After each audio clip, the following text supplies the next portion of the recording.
بسم الله الرحمن الرحیم. السلام علیک یا ابا عبدالله. بسم اللہ الرحمن الرحیم. قوہ غضبیہ سے پیدا ہونے والی بری صفات. تو اس سلسلے میں بہت ساری صفات بیان ہوئی ہیں اور تا ان کی 8ویں صفت تک ہم لوگ پہنچے کہ بدگمانی کے سلسلے میں. تو اس سلسلے میں بھی چند باتیں عرض ہوئی کہ یہ صفت مہلکہ ہے بدگمان ہونا، اور اس میں یا خداوند متعال سے متعلق انسان بدگمان ہو جاتا ہے یا پھر خلق خدا سے بدگمان ہو جاتا ہے. دونوں صورتوں میں انسان کے لیے مناسب نہیں ہے اور انسان گمراہ ہو جاتا ہے اور انسان شیاطین کا جو ہے ساتھی بن جاتا ہے.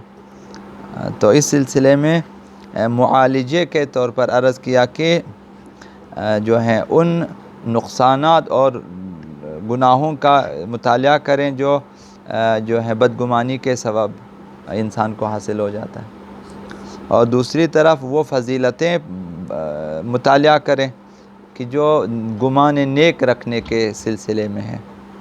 تو اس سلسلے میں آج ہے پہلی ایک فصل ہے، اس میں خدا اور خلق خدا سے نیک گمان رکھنے کی فضیلت کے بارے میں.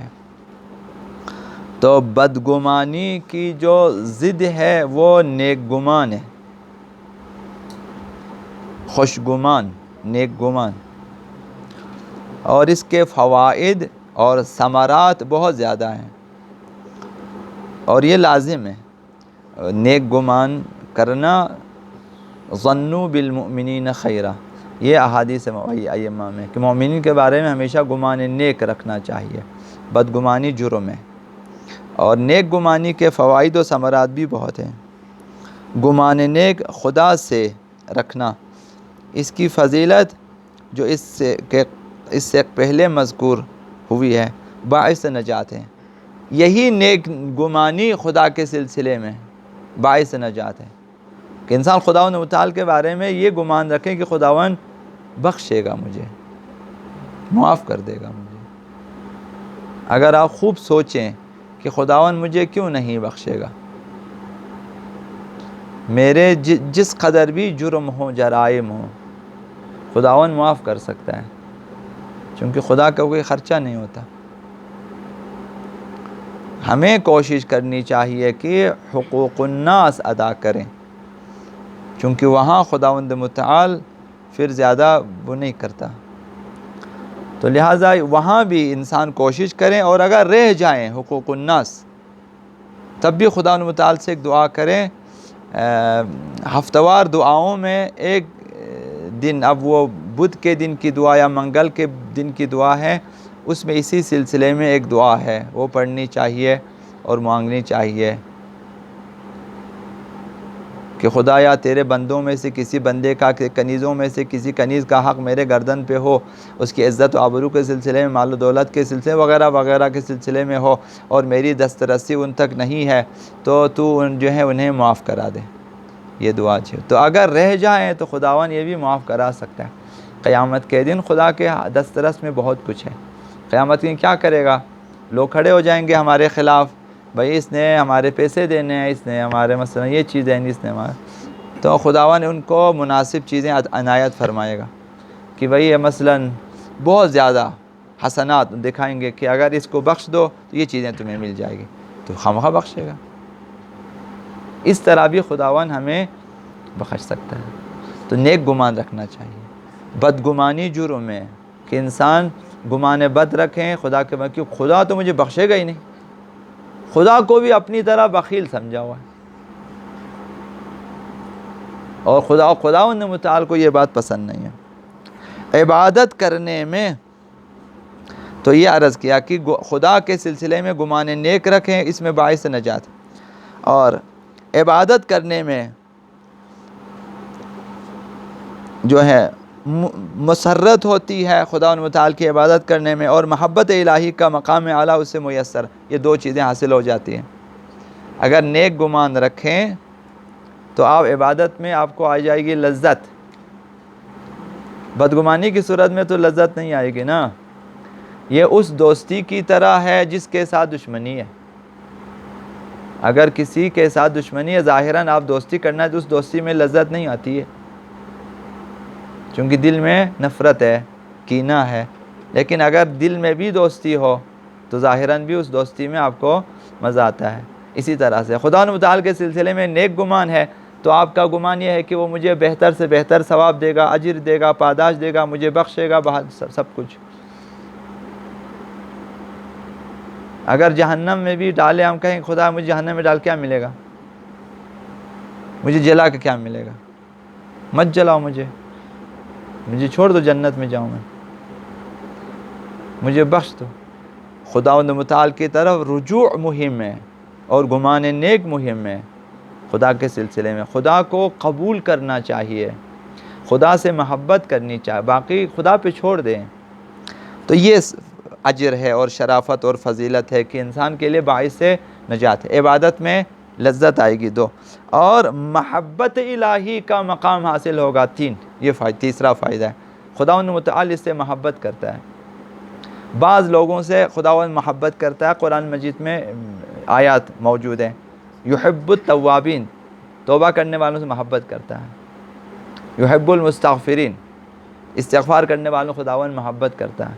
یحب المحسنین، احسان کرنے والوں سے محبت کرتا ہے. تو یہ محبت کا مقام اس شخص کو، گمان نیک رکھنے والوں سے بھی خداوند محبت کرتا ہے. تو مقام محبت الہی میسر آ سکتا ہے. لہٰذا ہر بندے پر، آپ پر، مجھ پر، سب پر، ہم سب پر فرض ہے، ذمہ داری ہے، لازمی ہے کہ کسی مسلمان پر کسی طرح کا گمان بد نہ کرے. یہ مقام حاصل کریں، کوشش کرنی چاہیے. ایسے ہی یہ مقام حاصل نہیں ہو سکتا، کتابیں پڑھنے سے حاصل نہیں ہوتی ہے. دل کو خالی کرنا پڑتا ہے، دعائیں کرنی ہوتی ہیں، رونا ہوتا ہے، تب جا کر یہ مقام حاصل ہو سکتا ہے کہ انسان دوسروں کے بارے میں اپنے دل کو صاف کر لے. تو لازمی ہے، یہ چیز کرنا چاہیے کہ لوگوں کے بارے میں بدگمان نہ رکھیں. بدگمانی اس کے قول اور افعال کو بدی پر محمول نہ کرے. اس بندے کا اس کی کوئی بات، اس کا کوئی کام آپ نے دیکھا، اس کی کوئی بات سنی آپ نے، اسے برائی پر محمول نہ کریں. یہ عموماً ہمارے معاشرے میں یہ بیماری شائع ہے، زیادہ ہے یہ بیماری، کہ تو نے اس لیے یہ کہا ہے، یہ بات تم نے اس لیے کہی ہے. بس وہ ایک برا محل اس کے لیے بنا لیتا ہے کہ یہ اس برائی. تو ایسا نہ کریں. جب وہ 1000 دفعہ بھی کہتا ہے کہ میرا مطلب یہ نہیں تھا، تو ماننا چاہیے. کہتے ہیں نہیں، تمہارا مطلب یہی تھا، تم نے اشارہ میری طرف کیا، تم نے فلاں میں یہ سمجھا، ہمیں تم نے چیزیں. تو لہٰذا کسی فعل کو، کسی قول کو برائی پر محمول نہ کریں. جی ہاں، کوشش، بلکہ جو عمل جس کسی سے دیکھے اور جو بات جس کسی سے سنے تو اس پر بہتری کا خیال کرے. اگر کوئی غلط بات بھی اس کے منہ سے نکلے تو یہ کہیں ہاں اس نے غلطی سے اس کے منہ سے نکلا، چلو پرواہ نہیں ہے، غلطی سے مثلا. بہتری کا خیال کریں. اس کی تکذیب نہ کرے کہ تو جھوٹ بول رہا ہے. مت کہیں کہ یہ شخص جھوٹ بول رہا ہے، کیوں؟ یہ بھی عام ہے، دوستوں میں بھی عام ہے. جب وہ کوئی بات کرے، نہیں تو جھوٹ بول رہا ہے، قسم کھاؤ. اب ماں کی قسم، سر کی قسم، فلاں کی قسم، علم کی قسم کھائیں. مثلا امام حسین کی قسم کھلاتے ہیں اسے، یہ چیزیں ہوتی ہیں. اہل بیت کو ان چیزوں کے لیے رکھا ہوا ہے. جس طرح قرآن کو چوکیدار بنایا ہوا ہے، دروازے کے اوپر رکھتے ہیں کہ ہمارے گھر کی حفاظت کرو بیٹھ کے، قرآن کو چوکیدار بنایا ہوا ہے. اور معصومین کو اس طرح جس طرح اپنے گھروں میں کام کرنے والے کارندے رکھتے ہیں، اس طرح رکھا ہوا ہے. لہٰذا ابھی کسی سے جو قسم دلانے کے اہل بیت کو لے آتے ہیں، ان کے قسمیں کھا لو، اس کام کے لیے رکھا ہوا. جی ہاں، وہ قرآن جو آپ دروازے پہ رکھتے ہو، اگر وہ آپ الماری میں رکھیں وہ حفاظت نہیں کرے گا. وہ ٹھیک ٹھاک چوکیدار کی جگہ پر ہی بٹھایا ہوتا ہے، اس کو دروازے کے اوپر رکھا ہوتا ہے قرآن کو، تاکہ نیچے سے جائے واپس آئے اور قرآن کا سایہ رہے اس کے اوپر. یعنی قرآن کو بنایا ہوا چوکیدار. اسی طرح اہل بیت کے لیے 14 معصومین کا وسیلہ قرار دیں گے، گھروں میں پڑھیں گے، پیغمبر اسلام سے شروع کریں گے یا وجیہا عند اللہ اشفع لنا عند اللہ تا امام زمان تک. پھر اس کے بعد پوچھیں کہ بھائی آپ کی حاجت کیا ہے، پھر بہت معمولی حاجت ہوگی، یا کوئی داخلہ ہوگا، یا کوئی جاب ہوگا، یا کوئی آسٹریلین یا ویزا ہوگا، یا کوئی ایسی چھوٹی کام ہوگا. اس کے لیے 14 معصومین کو لاتے ہیں خدا کے سامنے، ہمارا یہ کام کر دو. جبکہ ایک معصوم یا بلکہ ایک امام زادہ بھی کافی ہے. 14 معصومین کو لے آتے ہیں. میری نوکری اس قدر مہم ہے، یعنی اگر زندہ ہوتے 14 معصومین، ہم ایک گھر 14 معصومین جمع کرتے، پڑھو میں جب میرا جاب ہونا چاہیے. 14 معصومین سے دعائیں پڑھوا کے میرا کام ہونا چاہیے. یعنی کہاں کن اشخاص کو لے کر آتے ہیں، کہاں پہ مطلب معمولی کافی ہے اگر وہ کام ہونا ہے. خدا متعال کو آپ اپنی ذات کی بھی قسم دے بہت ہے. بڑی حاجتوں کے لیے یہ دعائیں ہونی چاہیے، جیسے ظہور آقا امام زمان علیہ السلام، جو امت مسلمہ کا مثلا ان کی کامیابی، فتح و کامرانی، سربلندی وغیرہ. اور اس طرح جو ہے بشریت کی نجات، بشریت کی ہدایت، نوجوانوں کی ہدایت، اولاد کی ہدایت، بڑی بڑی حاجتوں کے لیے اہل بیت کو واسطہ دینا چاہیے. جب ہر جگہ اہل بیت کو آپ واسطہ دیتے ہیں، کرکٹ جیتنے کے لیے بھی، فٹ بال میچ میں جیتنے کے لیے بھی، جہاں دعاؤں کا سہارا لیتے ہیں، تعویذات کا، پوری ٹیم آ جاتی ہے تعویذ لینے مولوی صاحب کے پاس، جو تعویذ نویس ہے. جی ہاں، وہ بھی کہتا ہے کہ جو ہیں 20-25 چند کنکریاں لے کر آ جائیں. وہ لے کر وہ بھی پاک دریا پہ جائیں، مثلا ایسے جو ہیں ندیوں میں، نالیوں میں ہوتے ہیں جہاں پاک پانی بہتا ہے، وہاں جو پانی کے اندر جو صاف پتھر ہوتا ہے کہ وہ گن گن کے لے کر آتے ہیں، پھر اس پہ دم کرتے کہتے ہیں گراؤنڈ کے چاروں طرف اس کو دفنا دو، دفنا دیتے ہیں. کل وہ جیت جاتا ہے. دیکھیں کہاں ہے ذکر خدا اور ذکر اہل بیت اور دعاؤں کو ہم کہاں اس کے، تاکہ ایک کپ جیتے، اور اس میں بھی ڈول باجے بجا کے اس کو ادھر اٹھا کے لے آتے ہیں.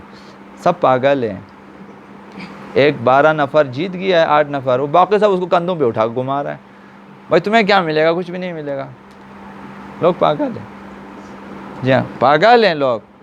شادی کسی کی ہو رہی ہے، نیا کپڑا یہ سلا رہا ہے. شادی اس کی ہو رہی ہے، آپ کیوں سلا رہے ہیں؟ آپ کو کچھ بھی نہیں ملے گا. شادی اس کی ہو رہی ہے.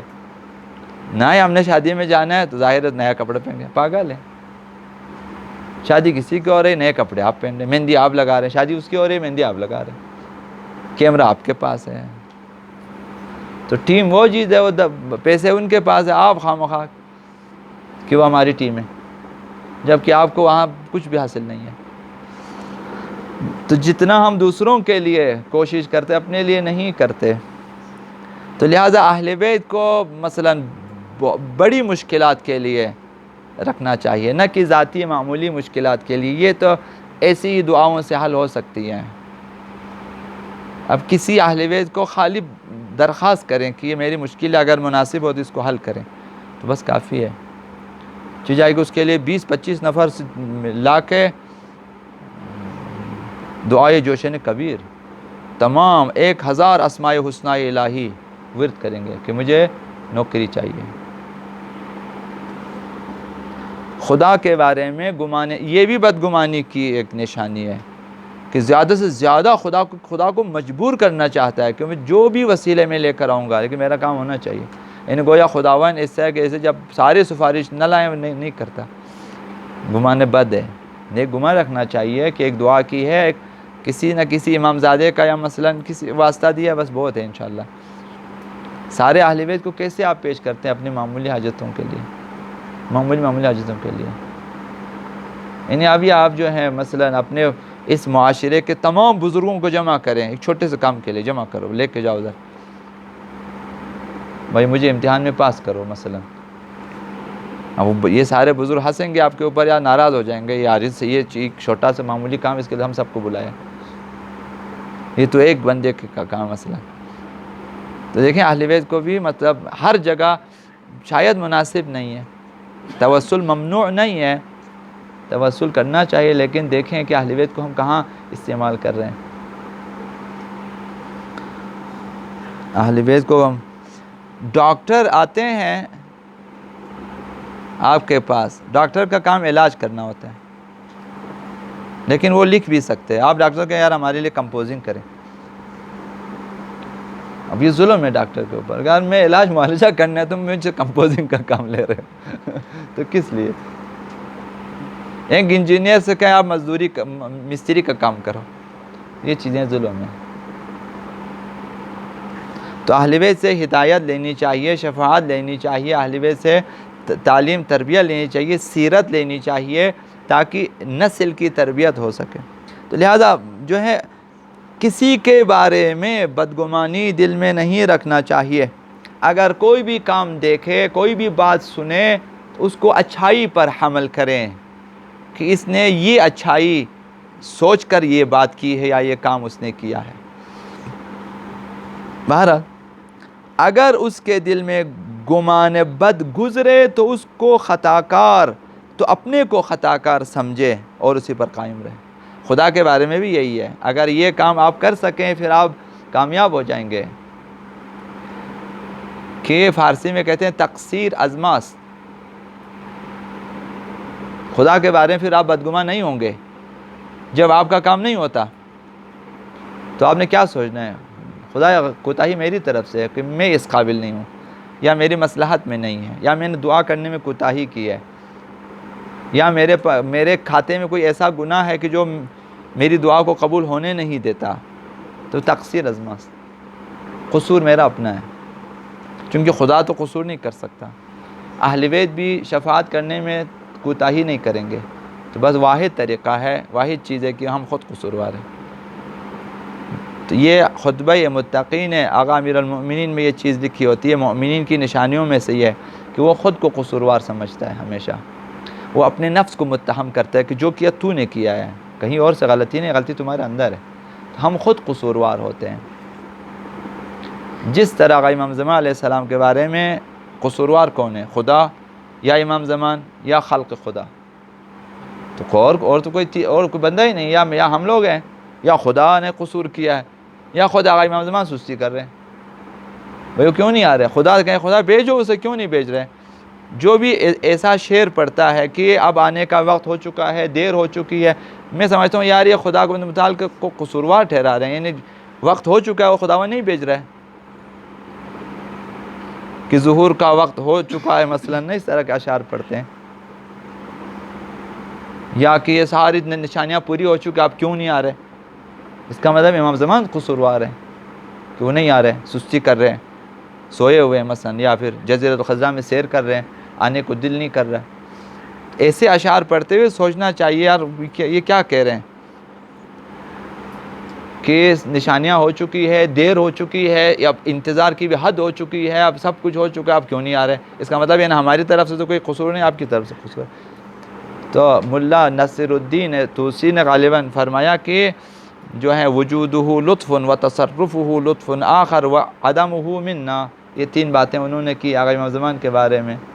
یہ بڑے بڑے علماء مثلا بتاتے ہیں فلسفہ غیبت کے بارے میں کہ وجود آقا امام زمان لطف خدا ہے، وجودہ لطف، یہ لطف پروردگار ہے کہ امام کو پیدا کیا، ہمارے معاشرے میں بھیجا، امامت بھی دیا، تمام علم بھی دیا، دے کر رکھا ہوا ہے تیار، ظہور کے لیے، قیام کے لیے، خروج کے لیے، ہدایت کے لیے آمادہ ہے خدا آقا امام زمان۔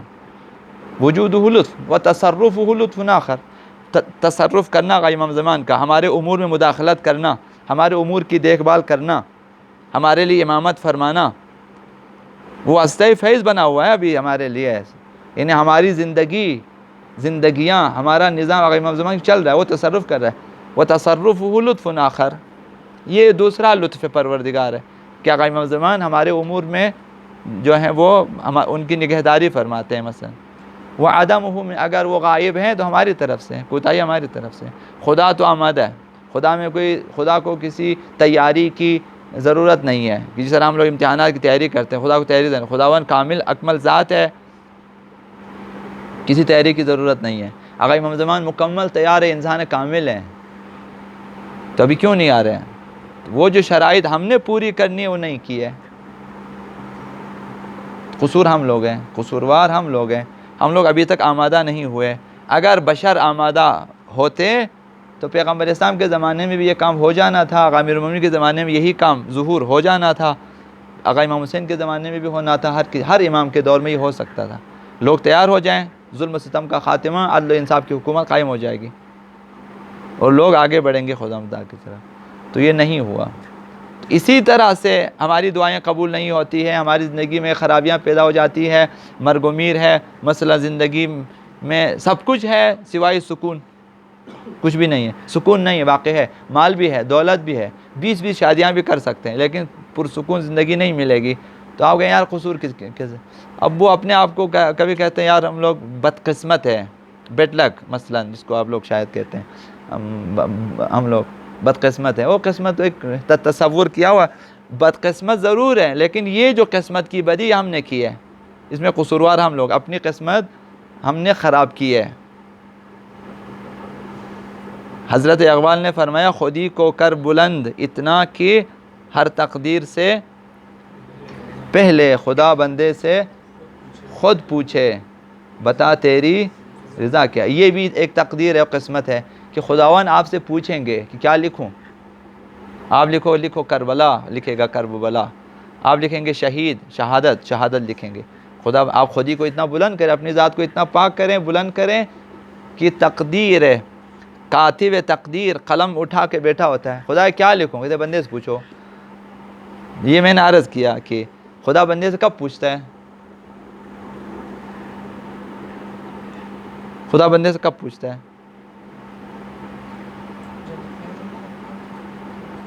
کبھی پوچھا آپ سے؟ نہیں پوچھا ہے تو نہیں پوچھتا.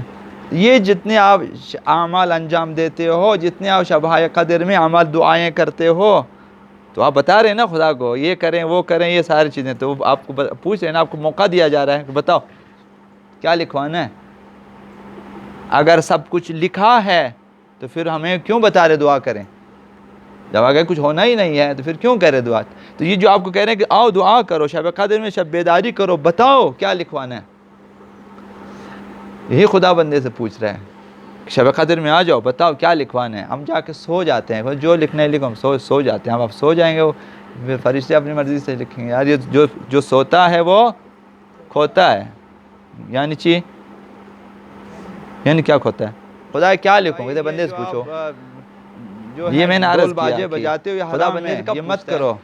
تو انہوں نے کہا کہ شیخ صاحب کو ڈول بازوں کا کیا پتہ. شیخ صاحب نے جا کر بتا دیا گاؤں میں کہ بھائی یہ جو آپ جو ہے ڈول باجے بجاتے ہوئے حرام ہے، یہ مت کرو. تو انہوں نے کہا کہ شیخ صاحب کو ڈول بازوں کا کیا پتہ ہے. وہ اس بارے میں کیا جانتا ہے نا. تو ان کو اس کے قدر نہیں ہے. کہتے شیخ صاحب تو دوسرے کام ہوں گے، اس کا ان کو پتہ ہے، نہیں پوچھنا چاہیے ان سے. یہ جو ڈول باجے ہیں رقص سوری ہم سے پوچھنا چاہیے نا. تو اس طرح سے خدا بندے سے خود پوچھے بتا تیری رضا کیا ہے. ہماری رضا، یا حضرت اقبال نے جو فرمایا کہ عمل سے زندگی بنتی ہے، یہ ہم لوگ خود بناتے ہیں. تو یعنی یہ خدا پوچھ رہا ہے آپ سے. تو خود ہی کو اتنا بلند کریں کہ خدا آپ سے پوچھیں. خود ہی کو کر بلند اتنا کہ ہر تقدیر سے پہلے ہو اگر خود نگر و خودگر و خودگیر خودی. آگے اقبال کو نہیں پڑھتا. ہو اگر خود نگر و خودگر و خودگیر خودی، یہ بھی ممکن ہے کہ تو موت سے بھی مر نہ سکے. سن لیے بھی اقبال کا ہے. تو یہی خود سازی جو آپ کریں گے، خود نگر ہو خودگیر ہو اگر خود نگر خودگر خودگیر، خود کو بنانے والا ہے، اپنی جو ہے خود سازی کرنے والا جو بھی ہو، یہ خودی یعنی یہی چیز، خودی یعنی اپنی ذات، نفس اور خود سازی اگر یہ کریں تو یہ ممکن موت سے بھی مر نہ سکے. جس طرح اولیاء الہی نہیں مرتے، شہداء نہیں مرتے ہیں. وَلَا تَقُولُوا لِمَنْ يَقْتُلُ فِي سَبِيلِ اللَّهِ أَمْوَاتٌ، جو رائے خدا میں انہیں مردہ نہ کہ زندہ ہو. تو یہ بھی ممکن ہے کہ تو موت سے بھی مر نہ سکے. تو خود ہی کو بلند کریں تو سب کچھ ممکن. تو خدا بندے سے یہی پوچھ رہا ہے ہر نماز کے بعد. ہر نماز کے بعد دعا ہوتی ہے. دعا کیوں ہوتی ہے؟ یہ تو آپ سے پوچھ رہے ہیں کہ کیا بتانا ہے، ہم بتا رہے ہیں. اللہم ادخل علی اہل القبور السرور، سارے مردوں کو خوشحال کر دے. اغنی کل فقیر، ہر فقیر کو کہتے ہیں. ہم بتا رہے ہیں خدا کو، خدا وہاں لکھوا دے گا. لکھو بھائی، ان میں سے جو بھی مناسب ہے لکھو، لکھ دے گا انشاءاللہ. تو یہ ساری چیزیں ممکن ہے.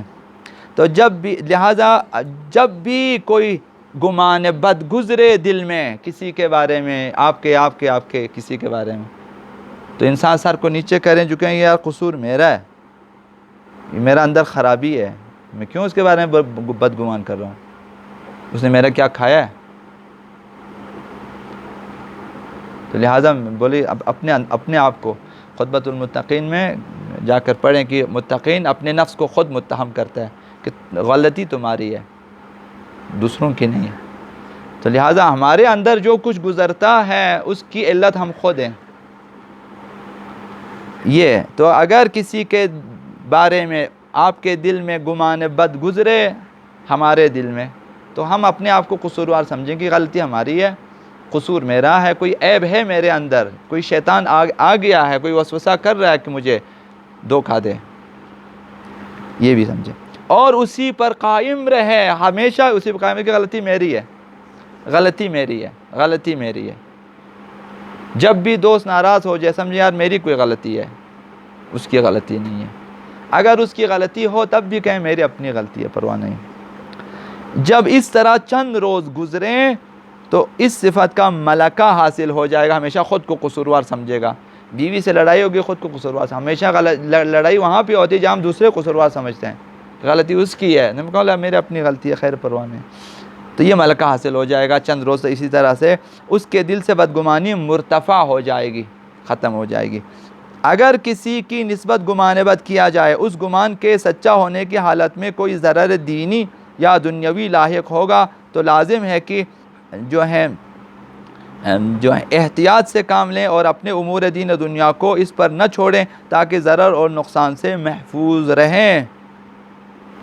کہ اگر وہ گمان پیدا ہو جائے بدگمانی اور وہ مثلا صحیح بھی ہو اور کوئی ضرر ہے، اس کا نقصان ہے دینی یا دنیاوی، تو احتیاط کرنا چاہیے کہ اس جو ہے خسارے سے کم بچے. تو یہ کچھ باتیں تھیں آپ کی خدمت میں ہم نے عرض کی. ابھی ٹائم کا نہیں معلوم، چلو باقی انشاءاللہ اسباب غیبت، اسباب غضب کل انشاءاللہ پھر عرض کریں گے. بر محمد و آل محمد صلی اللہ علیہ وسلم. اللہم صلی علی محمد و آل محمد وعجل فرجہ.